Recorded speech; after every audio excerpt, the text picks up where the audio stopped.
So hello friends, once again welcome back friends. അപ്പോൾ നമ്മൾ ഒരു ബോർഡിന്റെ റിവ്യൂ ആയിട്ടാണ് എത്തിയിരിക്കുന്നത്. 8 ട്രാൻസിസ്റ്റർ വരുന്ന ഒരു മോണോ ആംപ്ലിഫയർ ബോർഡാണ്. Dtech ആണ് ഈ ബോർഡ് പുറത്തിറക്കിയിരിക്കുന്നത്. നമ്മൾ ഏകദേശം ഒരു 60 ദിവസത്തിന് മുകളിൽ ഇത് കണ്ടിന്യൂസ് ആയിട്ട് നല്ല പവറിൽ ടെസ്റ്റ് ചെയ്തു. കംപ്ലയിൻസ് ഒന്നുമില്ല. എനിക്ക് ഒരുപാട് ഇഷ്ടപ്പെട്ടു ഈ ബോർഡ്. സോ അപ്പം നമുക്ക് നേരെ വീഡിയോയിലേക്ക് പോകാം.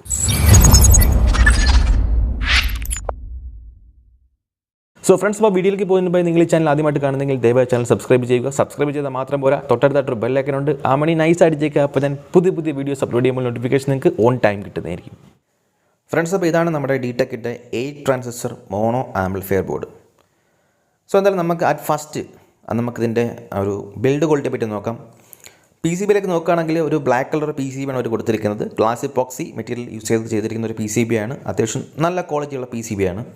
ഹീറ്റ് സിങ്കിലേക്ക് നോക്കുകയാണെങ്കിൽ തന്നെ നമുക്ക് രണ്ട് സൈഡിലും ഫിൻസ് വരുന്ന അത്യാവശ്യം നല്ല ഹെവി ആയിട്ടുള്ളൊരു ഹീറ്റ് സിങ്കാണ് കൊടുത്തിരിക്കുന്നത്. 8 ട്രാൻസിസ്റ്റർ ഉണ്ട്. സോ കുറച്ചധികം ഹീറ്റ് പ്രൊഡ്യൂസ് ചെയ്യും. നിങ്ങൾ മസ്റ്റായിട്ട് ഫാൻ യൂസ് ചെയ്തിരിക്കണം എന്നുള്ളത് മസ്റ്റായിട്ടുള്ള കാര്യമാണ്. അതുപോലെ തന്നെ ഇതിൻ്റെ ഡ്രൈവർ ട്രാൻസിസ്റ്ററായിട്ട് വന്നിരിക്കുന്ന C5198A1941 എന്ന് പറയുന്ന ട്രാൻസിസ്റ്ററാണ് ഡ്രൈവർ ട്രാൻസിസ്റ്ററായിട്ട് വന്നിരിക്കുന്നത്. അതിനും ഇവർ ഒരു ചെറിയ ഹീറ്റ് സിങ്ക് കൊടുത്തിട്ടുണ്ട്. കാര്യം അതും ഹീറ്റ് ആവാനുള്ള ചാൻസ് ഉണ്ട്.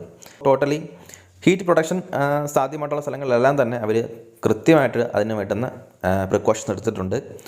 നല്ല PCB ആണ്, നല്ല പ്രിൻറ്റിംഗ് ആണ്, നല്ല സോൾഡറിങ് ആണ്. നിങ്ങൾക്ക് ആ ഒരു റിഫ്ലക്ഷനെ കണ്ടാൽ അറിയാം. നല്ല ഫിനിഷിംഗ് ഉള്ള PCB ആണ്. So build quality top notch ആണ്. നമുക്കതിനകത്ത് വേറെ യാതൊരു വിധത്തിലുള്ള ഫോൾട്ടുകളും പറയാനില്ല.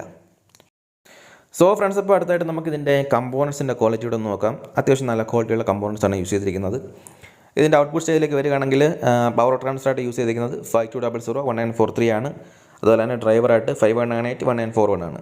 ഇതിൻ്റെ കമ്പോണൻസ് റെസിസ്റ്ററിലേക്ക് നോക്കുകയാണെങ്കിൽ ഇവരുടെ മിക്കവാറുള്ള ഒരു ബോർഡിലും ഞാൻ ഈ ഫ്യൂസിബിൾ റെസിസ്റ്റർ കണ്ടിട്ടില്ല. അവർ നോർമൽ റെസിസ്റ്റർ ഹൈ വാട്ടിട്ടാണ് മിക്കവാറും ചെയ്തിരിക്കുന്നത്. കാർബൺ ഫിലിം റെസിസ്റ്ററും മെറ്റൽ ഫിലിം റെസിസ്റ്ററും എല്ലാം കൂടെ മിക്സ് ചെയ്തൊക്കെ ഇട്ടിരിക്കുകയാണ്. അപ്പം കപ്പാസിറ്ററിലേക്ക് നോക്കുകയാണെങ്കിൽ ഇവർ ഡിജി ക്യാപ്പിൻ്റെ കപ്പാസിറ്ററാണ് ഉപയോഗിച്ചിരിക്കുന്നത്. അതുപോലെ നമുക്ക് ഈ ഒരു ഔട്ട്പുട്ട് ട്രാൻസ്ഫർ എടുത്തു പറയേണ്ട കാര്യമാണ്. നോർമലി നമ്മൾ കണ്ടുവരുന്ന ഔട്ട്പുട്ട് ട്രാൻസ്ഫർ അല്ല ഇത്. വളരെ നല്ല ക്വാളിറ്റിയാണ്. ഈ ഒരു ബാച്ച് നമ്പർ വരുന്നതും ഈ ഒരു രീതിയിൽ വരുന്ന ട്രാൻസിസ്റ്ററും നിങ്ങൾക്ക് എവിടെയെങ്കിലും കാണുകയാണെങ്കിൽ നിങ്ങൾ ധൈര്യമായിട്ട് മേടിച്ച് യൂസ് ചെയ്തു. കാര്യം ഞാനിത് ടെസ്റ്റഡ് ആണ്. ഞാൻ ടെസ്റ്റ് ചെയ്യുന്നു, ഹൈ വോൾട്ട് കൊടുത്ത് ടെസ്റ്റ് ചെയ്ത് നോക്കിയിട്ടുണ്ട്. യാതൊരു ഇഷ്യൂ ഇല്ല. കാര്യം പലപ്പോഴും ഈ പവർ ട്രാൻസ്ഫർ നമുക്ക് പണി തരാറുണ്ട്. പക്ഷേ ഈ പവർ ട്രാൻസ്ഫർ നല്ല ബെസ്റ്റ് ക്വാളിറ്റിയാണ്. അതുപോലെ ഈ നമുക്ക് സപ്ലൈ കൊടുക്കുന്നിടത്ത് 2 ഫ്യൂസ് കൊടുത്തിട്ടുണ്ട്. സോ ഒരു പ്രൊട്ടക്ഷൻ പോലെ അവിടെ കൊടുത്തിട്ടുണ്ട്. അതുപോലെ എല്ലാ കണക്റ്റേഴ്സും നമുക്ക് മുകളിൽ നിന്ന് തന്നെ നമുക്ക് നമ്മുടെ ബോഷ് ക്ലിപ്പ് വഴി കണക്ട് ചെയ്യാൻ പറ്റുന്ന രീതിയിലാണ് കൊടുത്തിരിക്കുന്നത്. സോ നമുക്ക് ബോർഡ് നേരെ ആംപ്ലിഫയറിലോട്ട് വെച്ചിട്ട് എല്ലാ സ്പോട്ടിൽ നമുക്ക് കണക്ടർ അടിച്ച് കണക്ട് ചെയ്ത് പോകാം. സോൾഡറിങ്ങിൻ്റെ ആവശ്യമൊന്നും വരുന്നില്ല.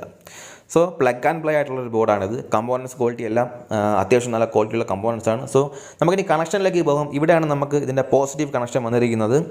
ഇത് മാക്സിമം ±75 വോൾട്ടാണ് ഇതിനകത്ത് മാക്സിമം സപ്ലൈ കൊടുക്കാൻ പറ്റുന്നത്. ആ ഒരു ടെർമിനലാണ് ഇതിൻ്റെ പോസിറ്റീവ് ടെർമിനൽ. ഇത് ഇൻപുട്ട് ടെർമിനലാണ്, ഓഡിയോ ഇൻപുട്ട്. ഇത് ഗ്രൗണ്ടാണ്. അവിടെ തന്നെ നമുക്കൊരു സ്പീക്കർ മൈനസ് തന്നിട്ടുണ്ട്, അതും ഗ്രൗണ്ട് തന്നെയാണ്. അടുത്തത് സ്പീക്കർ പോസിറ്റീവ് ഔട്ട്പുട്ടാണ്. അത് സ്പീക്കറിൻ്റെ അതായത് ഈ ഒരു ബോർഡിൻ്റെ ഓഡിയോ ഔട്ട്പുട്ടാണ്. ഒരു ഇൻഡക്ടർ വഴിയാണ് അത് വന്നിരിക്കുന്നത്, കോയിൽ വഴി. അതുപോലെ തന്നെ പിന്നെ -75 വോൾട്ട് അവിടെയും ഒരു ഫ്യൂസ് കൊടുത്തിട്ടുണ്ട്. സോ ഈ ഒരു ബോർഡിനകത്ത് നമുക്ക് മാക്സിമം സപ്ലൈ കൊടുക്കാൻ പറ്റുന്നത് ±75 വോൾട്ടാണ്. ഞാനൊരു 68 വോൾട്ട് രീതി കൊടുത്ത് ടെസ്റ്റ് ചെയ്തു. ഇപ്പോഴും റണ്ണിങ് ആണ്, നോ പ്രോബ്ലം. ഇതിൻ്റെ ഔട്ട്പുട്ടിലേക്ക് നമ്മൾ നോക്കുകയാണെങ്കിൽ നമുക്ക് 4 ohmsൽ ഒരു 400 വാട്ട്സ് RMS അടുപ്പിച്ച് നമുക്ക് കിട്ടും. പാനികറിൻ്റെ 12S4 1202S4 ഇതുപോലുള്ള സിംഗിൾ വോയിസ് കോയിൽ സബിന് യൂസ് ചെയ്യാൻ വൺ ഓഫ് ദ ബെസ്റ്റ് ബോർഡാണിത്. നിങ്ങൾക്ക് ധൈര്യമായിട്ട് മേടിച്ച് യൂസ് ചെയ്യാം. കാര്യം അതിനെ പവറപ്പ് ചെയ്യാൻ ഈ ഒരു ബോർഡ് ധാരാളമാണ്. അപ്പോൾ ഈ ബോർഡിന് നമുക്ക് ആപ്റ്റായിട്ടുള്ളൊരു ഹീറ്റ് സിങ്ക് അവർ കൊടുത്തിട്ടുണ്ട്. എന്നാലും നിങ്ങൾ നല്ല രീതിയിലുള്ള കൂളിങ്ങിന് വേണ്ടിയിട്ട് ഒരു ഫാൻ യൂസ് ചെയ്യേണ്ടത് മസ്റ്റാണ്. സോ ഈ ഒരു ബോർഡ് നമുക്ക് എവിടെയൊക്കെ യൂസ് ചെയ്യാമെന്ന് വെച്ചാൽ നിങ്ങൾക്ക് ഇപ്പോൾ ഈ പറഞ്ഞ സബ്വൂഫേഴ്സിനകത്ത് യൂസ് ചെയ്യാം, ഹൈ പവർ സ്റ്റീരിയോസിന് വേണ്ടി യൂസ് ചെയ്യാം. 400 വാട്ട്സ് അടുപ്പിച്ച് എന്തായാലും നമുക്കിതിനൊരു പവർ ഔട്ട്പുട്ട് കിട്ടും. നല്ല ക്വാളിറ്റി ബോർഡാണ്.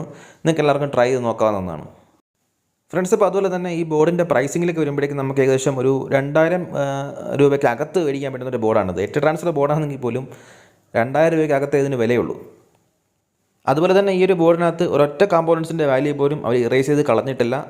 SMD കമ്പോണൻസ് ഇല്ല. ഈസി റിപ്പയറബിൾ ആണ്. ആർക്കും ശരിയാക്കാം. ഇനി എന്തെങ്കിലും പ്രശ്നം ഉണ്ടെങ്കിൽ നിങ്ങൾക്ക് ഡയറക്റ്റ് അവരെ കോൺടാക്ട് ചെയ്യാം. അവർ സർവീസ് ചെയ്ത് തരും. ഫ്രണ്ട്സ്, അപ്പോൾ നിങ്ങൾക്ക് വീഡിയോ ഇഷ്ടമായെങ്കിൽ ലൈക്ക് ചെയ്യാനും ഷെയർ ചെയ്യാനും കമൻറ്റ് ചെയ്യാനും മറക്കണ്ട. And don't forget to subscribe my channel. It's me Adarsh from technical solution. മറ്റൊരു വീഡിയോ വീണ്ടും കാണാം. Till then wait and watch.